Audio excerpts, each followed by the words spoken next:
Bismillahirrahmanirrahim. Assalamualaikum warahmatullahi wabarakatuh. Teman-teman sekalian yang dirahmati Allah Subhanahu wa taala, insyaallah di episode ketiga ini kita akan lanjutkan pembahasan kita di makharijul huruf dengan pembahasan hari ini yaitu maudhi'ul lisan. Baik, Ustaz Azhar, hari ini kita mau belajar maudhi'ul lisan, apa aja nih titiknya, Ustaz Azhar?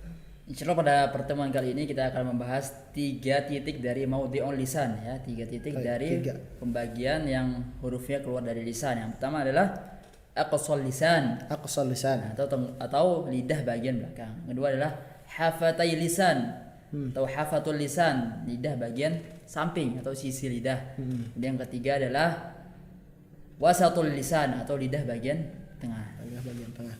Oke, setelah kita dijabarkan sama Ustaz Azhar tadi, mungkin biar lebih memudahkan Ustaz Azhar ya, mungkin bisa kita berikan ilustrasi ke teman-teman sekalian. Biar lebih mudah, biar bisa membayangkan teman-teman. Mungkin bisa lihat, ini saya jelaskan nggak apa-apa Ustaz Azhar ya. Gini langsung saja di sini, ini kita ilustrasikan sebagai lidah ya teman-teman ya. Ini sebagai lidah, dan juga ini tadi Ustaz Azhar bilang aqsal lisan, ujung dalam bagian lidah. Di sini ada huruf qaf dan kaf, ada 2 huruf. Terus wasatul lisan, bagian tengah ada ja, ya, sya, dan juga di hafatul lisan ada huruf bo, bisa di kanan bisa di kiri.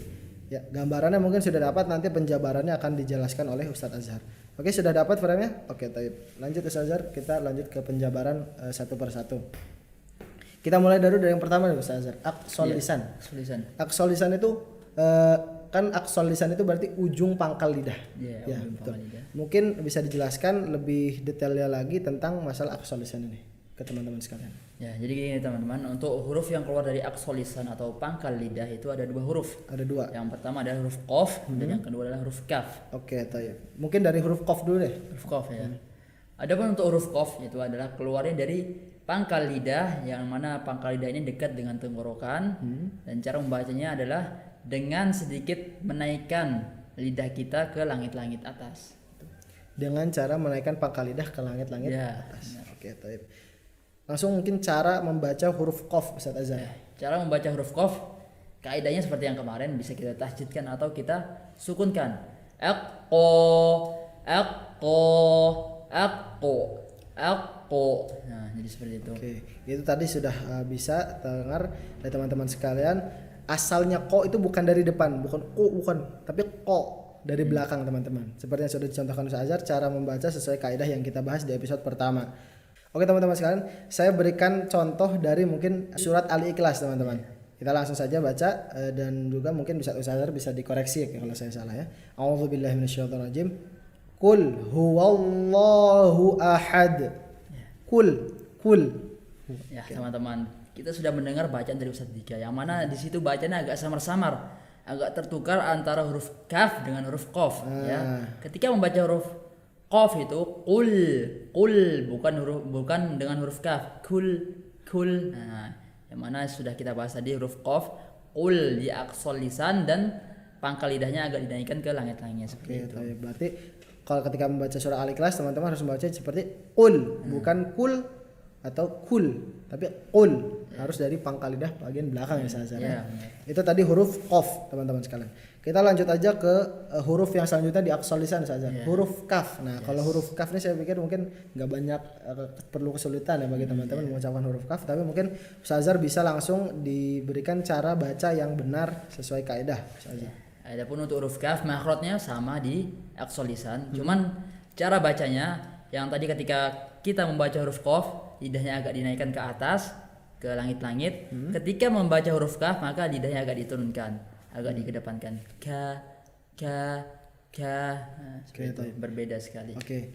Kalau boleh saya ibaratkan ya Ustaz ya. Ini misalkan lidah nih Ustaz. Ya, benar. Betul nggak kalau saya ibaratkan ini nanti ketika huruf membaca ko itu dia agak naik. Benar. Dia naik seperti ini teman-teman sekalian. Bisa dilihat ini huruf qaf, dia lidah pangkal lidah mengenai langit-langit mulut. Tapi ketika huruf kaf dia agak didatarkan. Benar sekali. Agak turun. Sama-sama di titik yang sama, cuman beda kondisi. Kalau huruf qaf dia naik, tapi kalau huruf kaf dia agak turun. Akka. Nah, itu tadi saya berikan cara membacanya. Taib itu tadi kita dari aqsal lisan. Langsung aja kita lanjut ke yang selanjutnya yaitu hafatul lisan. Hafatul lisan. Oke, yang kedua kita baca itu ada huruf dot di sana saja. Iya, benar. Bisa dijelaskan mungkin kaidah cara membaca huruf dot yang baik dan benar.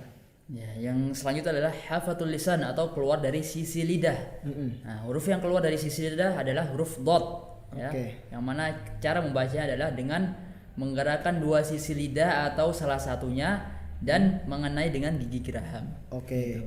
Tadi dari pengertian Ustaz Azhar saya ambil bisa dua sisi lidah, yaitu berarti sisi lidah seperti sudah saya jelaskan di sini itu bisa mengenai gigi geraham kanan dan kiri berbarengan ya Ustaz Azhar.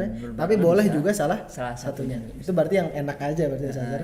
Kalau saya pribadi mungkin lebih condong satu aja karena dua cukup sulit ya. Iya, benar. Kalau antum gimana? Kalau saya lebih enaknya dua. Lebih dua. Dua-duanya. Jadi mungkin itu sesuai preferensi teman-teman aja ya. Kalau teman-teman enak dua, tafadhol dua. Kalau satu bisa juga satu. Langsung aja Ustaz Azhar. Tadi udah kita jelaskan ke teman-teman harus mengenai gigi geraham dan bukan menggigit.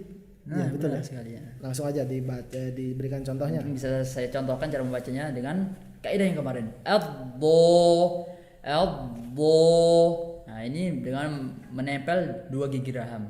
Adapun kalau misalnya saya kasih contoh yang satu, elbow.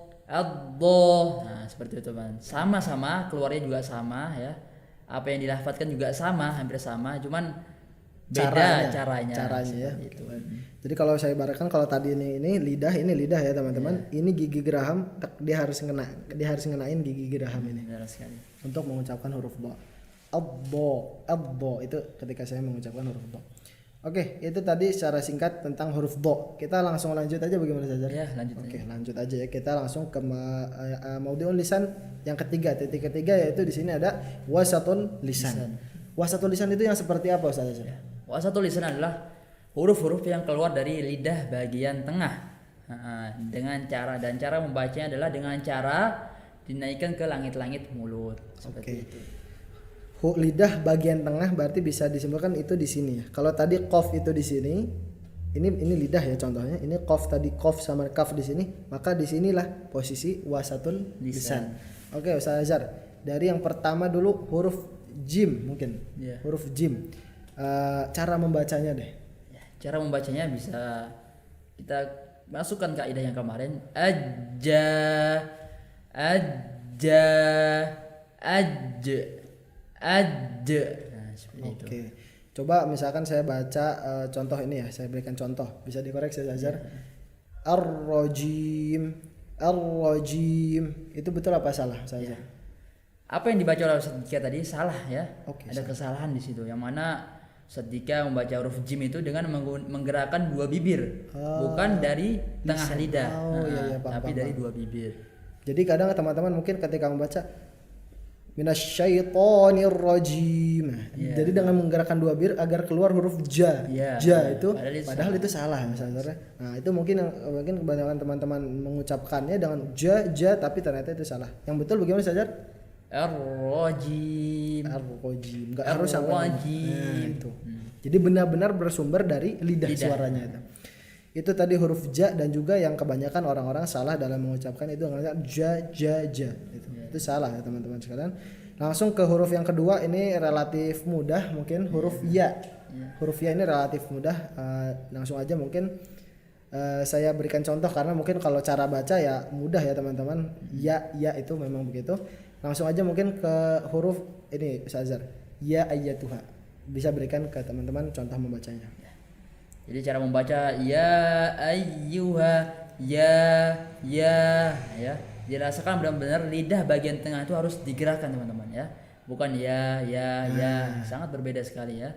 Jadi lidah bagian tengah digerakkan. Ya ayyatuhan nafsul. Ya ayyatuhan nafsul. Begitu saya bilang.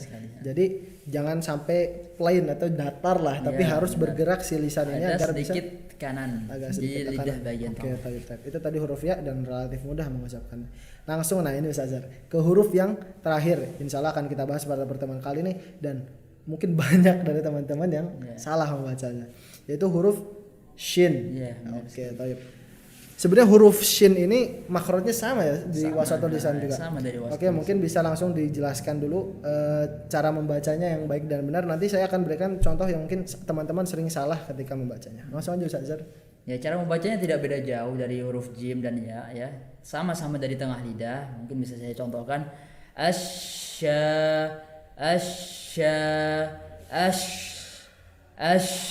Nah, dari tengah lidah dirasakan benar-benar. Oke, taib. Kalau saya begini Ustaz Azhar, asyaitoni, betul nggak itu kayak gitu? Asyaitoni. Ya, di sini lagi-lagi ada kesalahan teman-teman. Oke, ya. apa lagi tuh? Yang mana ini banyak dialami oleh teman-teman kita, ya. Kebanyakan. Jadi Karena mungkin kebanyakan, tidak bisa membedakan ini benar. salahnya di mana. Benar. Ternyata salah tadi yang saya bacanya. Jadi yang dibaca Asyaiton. oleh Ustaz Diki tadi dari dua bibir, lagi-lagi dari dua bibir dari seperti ketika dia membacakan Ja. ja. Ja. Padahal yang benar adalah dari lidah bagian tengah. Tuh. Asyaito. Oke. Jadi nggak perlu sampai dibuat monyong-monyong. Nggak usah monyong-monyong Sya, ya. sya, Cukup sya. biasa aja mulutnya. Ya. Syaito. Oke, begitu. Itu sudah bisa terbentuk dengan baik dan benar karena memang asalnya bukan dari buat dibentuk dari bibir tapi dibentuk dari Tengah lidah. tengah lidah. Baik, teman-teman sekalian yang dirahmati Allah Subhanahu wa taala, mungkin hari ini kita cukupkan dulu dengan 3 titik dari al-lisan, yaitu pertama tadi, Qasal lisan, yang kedua dari, hafatul yang lisan, ketiga wasatul lisan. lisan. Tapi teman-teman sekalian, itu mungkin pada pertemuan kita hari ini. Mohon maaf bila ada kata-kata yang kurang berkenan. Sekian dari kami. Wassalamualaikum warahmatullahi wabarakatuh.